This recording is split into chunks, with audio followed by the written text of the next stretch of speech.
우리나라는 부가세가 10% 포함되어 네네. 부가세도 환급받을 수 있어요. 그런 부가세 환급도 온라인에서 충분히 받을 수 있고. 그럼 혹시 요즘에 해외에서 뜨고 있는 상품 몇 가지 좀 소개 좀 시켜주세요. 요즘 뭐 몽골에서 또 뜨는 브랜드가 있더라고요. 몽골요? 네, 몽골 안녕하세요, 미카엘입니다. 엔코노미입니다. 오늘은 지난 시간에 이제 국내 소싱에 대해서 한번 알아봤다면 오늘은 해외 소싱인 병행 수입 이런 쪽으로 좀 한번 알아보려고 하는데요. 브랜드 셀링은 국내 소싱도 할 수 있고 해외에서 우리가 물건을 사갖고 올 수도 있고 소싱에 여러 가지 방법이 있어서 오늘은 해외 소싱을 지금 한창 많이 하고 있는 엔코노미님 모시고 한번 해외 소싱에 대해서 한번 알아보도록 하겠습니다. 안녕하세요. 저는 부산에서 온라인 브랜드 편집샵을 운영하고 있는 28살 엔코노미라고 합니다. 저번에 저랑 같이 일본 다녀왔잖아요. 네네. 뭐 하셨어요, 일본에서? 일본에서 뭐 물건 수급도 하고 네. 시장 조사도 하고. 네. 물건 뭐 사셨어요? 물건은 네. 그때 당시에 저희가 언제 갔었죠? 10월달에 갔어요. 네, 10월달에 갔어요. 10월달에 갔으니까 이제 다가올 겨울을 대비해서 어그 제품, 그쵸. 털 슬리퍼 제품을 구매했습니다. 다 파셨어요? 네, 다 팔았습니다. 저는 아직도 갖고 있는데 그 기막에 그 그거? 기막이 아직도 갖고 있는데 네. 일본에 가서 저희가 그때 우리 아울렛도 가고 백화점도 가고 로드샵도 다 갔잖아요. 네. 이렇게 한번 돌고 나서 이제 이거를 저희가 스토어에서 판매하는 게 아니고 그냥 크림이라는 중개 플랫폼에서 이제 판매를 해갖고 여행 경비 정도를 이제 뽑거나 아니면 그 이상도 이제 뽑을 수가 있는데 엔코노미님은 일본을 가는 주기가 어느 정도 되나요? 저는 한 달에 한 번은 아. 가는 것 같아요. 한 달에 한 번 가시면 경비는 충분히 네, 당연하죠. 그러면 오늘 그 소싱에 대한 노하우 좀 많이 알려주세요. 네, 알겠습니다. 그러면 우리가 이제 해외 소싱은 어떻게 해야 되는지 초보자분들이 많으니까 쉽고 편안하게 좀 한번 좀 말씀 좀 해주시겠어요?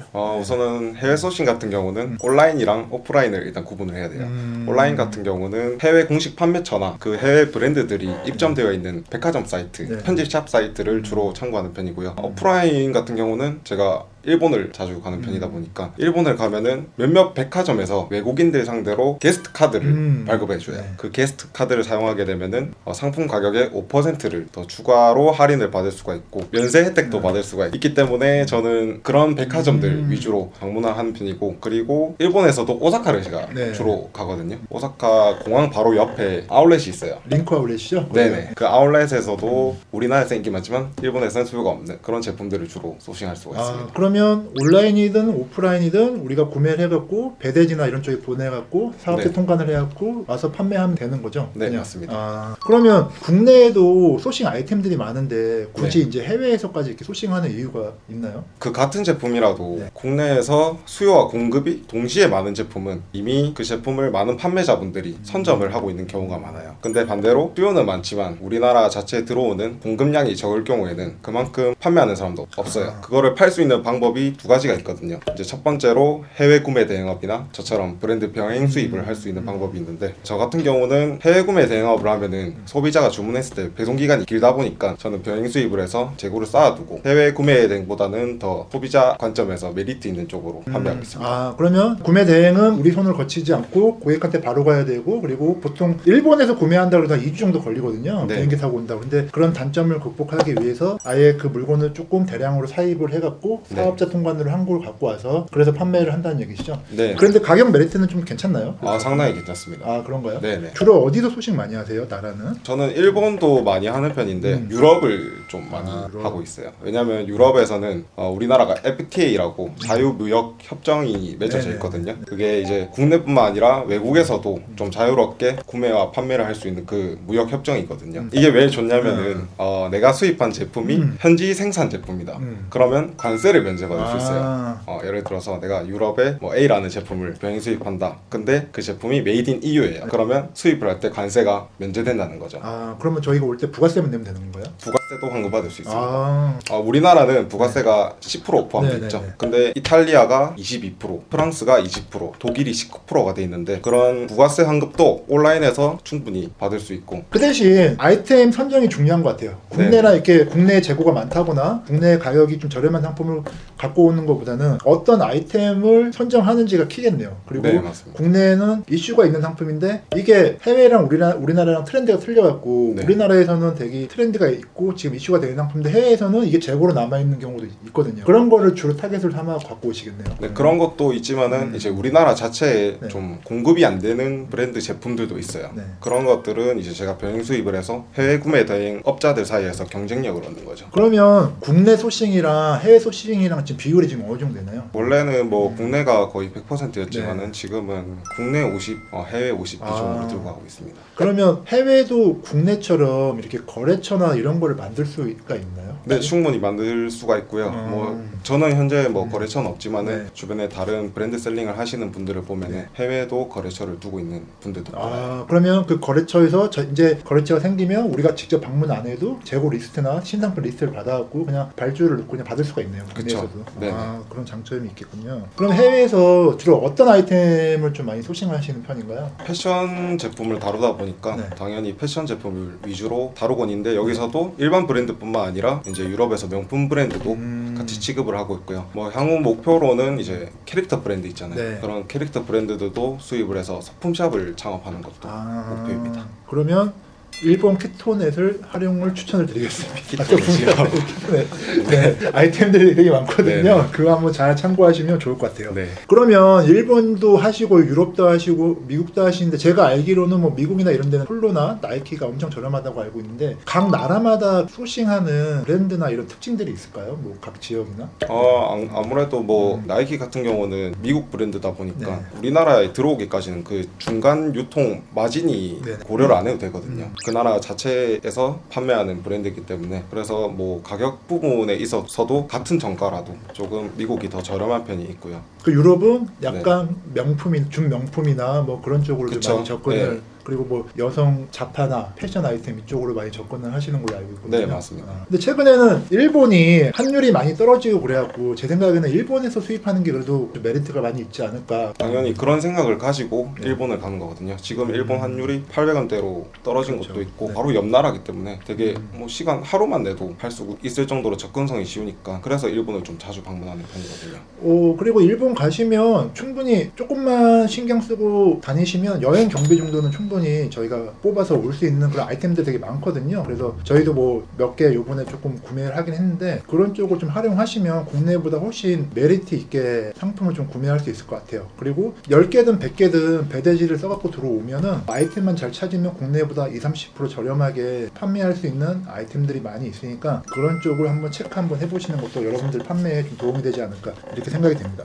그럼 혹시 요즘에 해외에서 쓰고 있는 상품 몇 가지 좀 소개 좀 시켜주세요. 네. 아까 말씀드렸다시피 네. 이제 겨울이니까 털 슬리퍼 이런 거 많이 신잖아요. 어그 이런 거요? 네, 또 크롭스 중에서도 그 털이 달린 크롭스가 있어요. 그다음 털 크롭스. 네. 그리고 뭐 명품 같은 경우는 아크네 스튜디오, 그 아크네 머플러도 스튜디오 하시구나. 수입을 하고 있고요. 또 요즘 뭐 몽골에서 또 뜨는 브랜드가 있더라고요. 몽골요? 네, 몽골 고비 머플러. 네, 고비. 네, 고비라는 브랜드가 있고. 몽골이 네. 원래 이 캐시미어는 이쪽 되게 유명하거든요. 그쵸, 네네. 그래 양말도 되게 유명하거든요. 네. 캐시미어 양말. 그래갖고 아마 캐시미어 쪽이 조금 뜨는 것 같아요. 네, 그리고 뭐 좀 있으면 이제 크리스마스니까 네. 크리스마스 하면 또 빌레로이의 보우 접시가 되게 네네. 유명하거든요. 네. 그런 것도 요즘 인기 검색어로 많이 떠오르고 있습니다.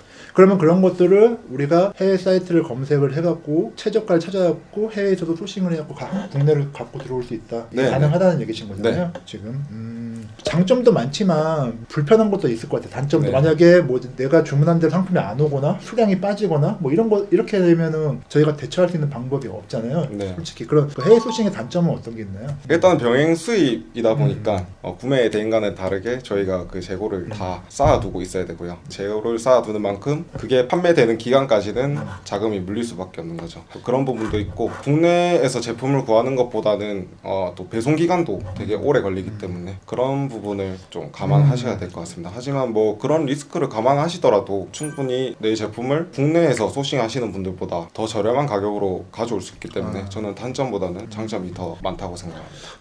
근데 이 병행 수입의 이제 최고의 단점은 이제 상품이 왔을 때 AS가 안 되니까 고객들이 신발을 샀는데 밑창이 떨어졌어요. 근데 AS를 해달라고 보내잖아요, 저희한테. 네. 그런 것들은 이제 저희가 알아서 이제 커버를 쳐야 되는 그런 좀 단점이 있습니다. 그리고 상품을 주문했는데 불량이 오거나 이런 것들도 조금 힘들기 때문에 여러분들 진행을 하시면은 이런 부분들 좀 주의 깊게 생각하셔서 좀 진행을 하셨으면 좋겠고요.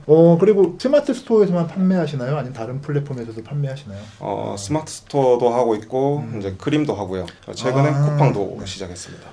크리미는 그 요즘에 조금 이슈가 되고 있는 중개 플랫폼인데요. 그 판매자가 상품을 올려놓고 구매자가 원하는 가격이 있으면 약간 경매식으로 사는 사이트고요. 사업자가 없더라도 개인이 그냥 매장에서 물건을 사갖고 크림에 있는 가격을 보시고 상품 올리면 거기서 쉽게 판매를 할 수 있는 플랫폼입니다. 크림이랑 뭐 솔드와 미국은 스타렉스, 그다음에 중국은 포이즌 이런 사이트들이 다 그런 비슷한 유의 사이트거든요. 근데 요즘에 크림의 그 매출 성장률이 엄청 폭발적이어갖고 여러분들도 좀 크림을 좀 관심 있게 보셨으면 좋겠어요.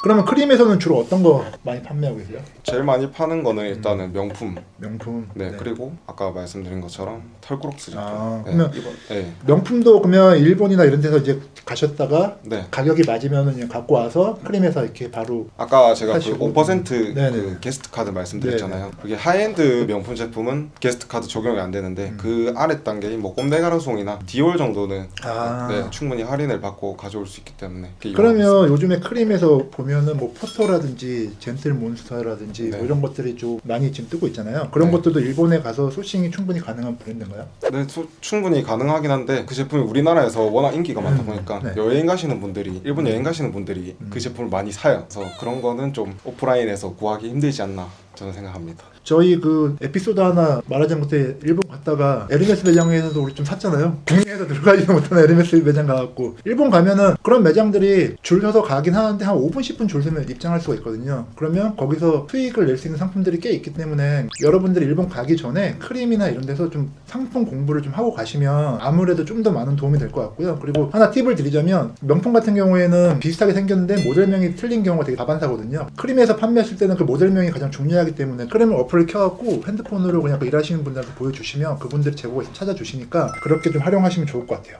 그러면 스마트 스토어 전문으로 많이 하시는데 상위 노출 전문가 아닙니까? 네, 맞아요. 그러면 꿀팁 하나 주시죠. 상위 노출할 수 있는. 꿀팁, 뭐 스마트 스토어 꿀팁이라고 하기에는 네. 되게 다양한데 네. 거기서도 이제 최종 목표가 다 상위 노출이잖아요. 네네. 이게 브랜드 제품만 할 수 있는 음. 상위 노출 방법이 있어요. 네. 그게 바로 신상품을 공략하는 거고요. 처음에 신상품이 어떤 제품이 나오는가를 잘 확인하고 그 수요를 미리 그 트렌드를 읽어놓고 내가 그 제품을 구할 수만 있으면은 가장 먼저 네이버 쇼핑에 등록했을 때 경쟁사가 없이 판매자가 없이 상품을 팔 수가 있거든요. 그래서 그만큼 상위 노출할 수 있는 거는 당연한 거고 그리고 그 제품에 대한 수요도 독단적으로 그냥 다 받아먹을 수가 있죠. 그래서 그 타이밍을 잘 잡고 그 수요를 먼저 잘 파악한 뒤에 이제 제품을 사입해서 등록하는 게 그러면 타이밍과 수요는 어떻게 파악하나요?